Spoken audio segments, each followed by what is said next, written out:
সকালে ঘুম থেকে উঠেই আমি পুজোটা দিয়ে নিচ্ছি।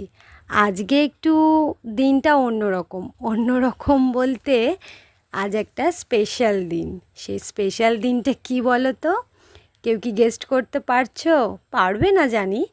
আজ হলো 11ই জুন, আমার জন্মদিন। তো তার জন্যই পুজোটা সেরে নেওয়ার পরে এই বিকেল 3টে 3:30 নাগাদ আমি রান্না তুলে দিয়েছিলাম, কারণ মা বোন এরা আসবে বাড়িতে। আজ রান্না করছি চিংড়ি মাছের মালাইকারি, পোলাও, আর তার সাথে ছিল চাটনি, পাঁপড়, মিষ্টি এগুলো। তো মাংস করতে চেয়েছিলাম, কিন্তু মাংস করা হয়ে ওঠেনি, কারণ বোন পছন্দ করে না খেতে। আর ও আমার কাছে ইম্পর্টেন্ট, কারণ ও মাংস করলে এক পিস খাবে, সেটা আমার ভালো লাগবে না। আর এই চিংড়ি মাছও অনেক পছন্দ করে, তার জন্য স্পেশালি ওর জন্য এই চিংড়ি মাছটাই করা হয়েছে।